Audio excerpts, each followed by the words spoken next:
Hi everyone, I'm JD from Willowbound Journals. This is a very, very special journal. It's actually one of the most special journals I've ever made because when I was in Melbourne, I was given a whole bunch of sewing patterns, embroidery patterns, a hat maker booklet, other booklets, so much in this bundle. And it's kind of a windy story, but my sister-in-law gave me that bundle, which was given to her by her mum, which was given to her by a friend, and and that was given to her by her mother. So it went from a mother to a daughter to my sister-in-law's mum to my sister-in-law to me.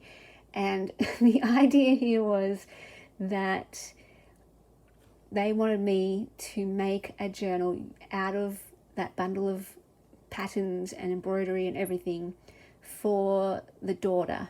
So the mother passed on, and she was left with all of these patterns. This is my understanding, and she didn't know what to do with them. She had no use for them, so she passed them on to a friend. And then I believe it was this friend, my sister-in-law's mum, who wanted to make this journal for this lady, for me to make the journal for her. And so I don't think this lady actually knows she's getting this journal. And so I was given all these patterns and just given free rein, just make a journal using these patterns.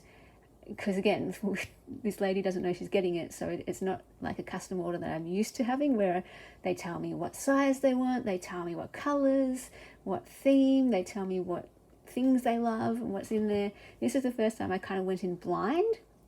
I had the materials, I just didn't know if she was a journaler, if she liked certain things, so it was a little bit difficult at the start, but the creative the creative flow happened, and this is what I came up with.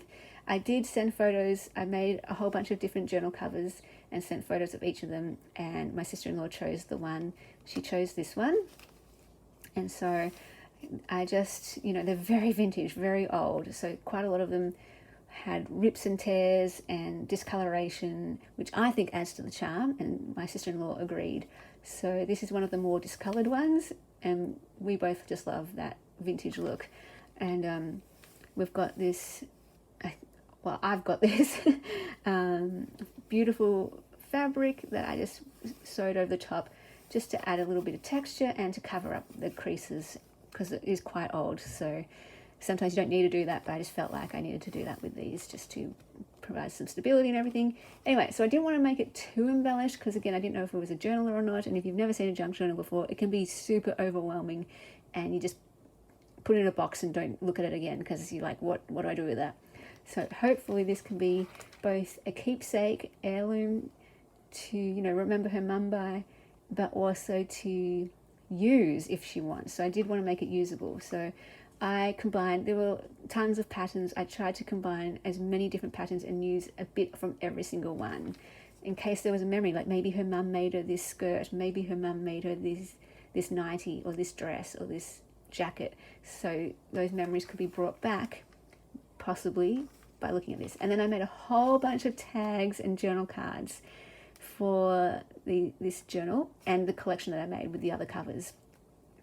And they will be available in my shop. They said that after I make the one for this lady, the rest, she's not going to use them, so they're for me to make or use however I want. So I did make a collection of 8 other journals in this series. They are a bit different, but yeah, I'll share those in a different video, of course. But basically, I made a whole bunch of tags and journal cards for this entire collection, and I made them using the patterns, the tissue paper, only things that came in that bundle. Yay, so I love that. So it's all different things represented.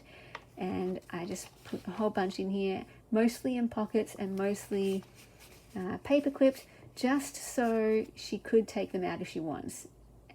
And if she just wants to write it and it's too intimidating with all of the things.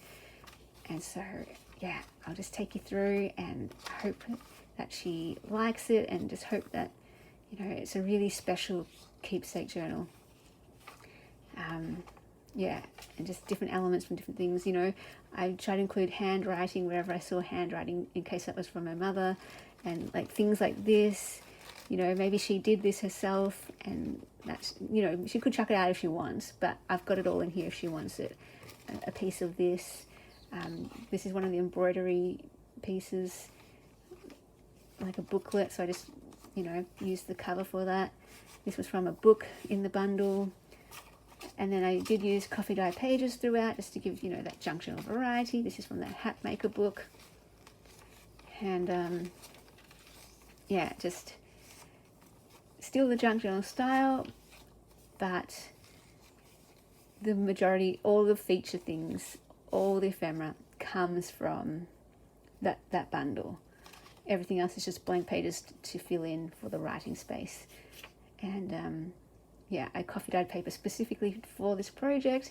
There's one of the covers of the patterns, and hopefully, you know, there is enough writing space if she wants that. And if not, hopefully, you know, it's just a really fun thing to look through and to have as a keepsake. So, you know, vintage ledger and like these types of things, and the hat maker. I just used a page for a journal card. And yeah, I'm happy with it. I love how it turned out, and I loved being able to pour in all of these different elements from that bundle into this journal. So this is definitely one of the most special journals I have ever made. And we've got a pocket here and the back of this page here. So really hope she likes it. And yeah, it's always such an honor to make something like this, a custom order, but I don't know, it feels like such more of an honor because of how sentimental and meaningful this is.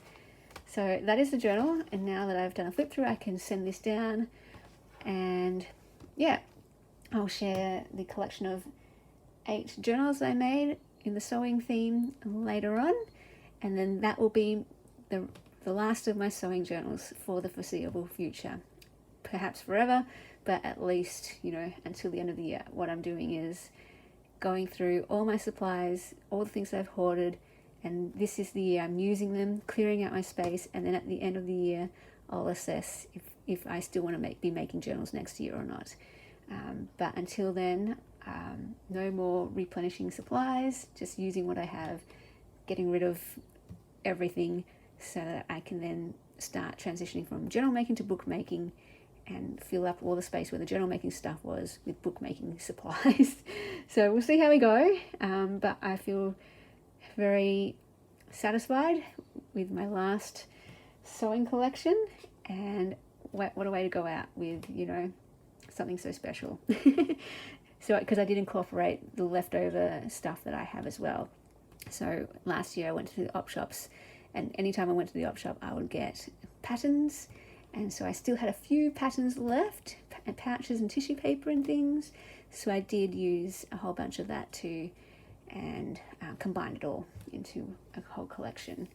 Anyway, hope you guys are doing really well. Hope you enjoyed this flip through, and maybe it gave you some ideas of ways to use patterns. You know, if you don't use them yourself, maybe they're still sentimental to you, and this is a way you could incorporate them.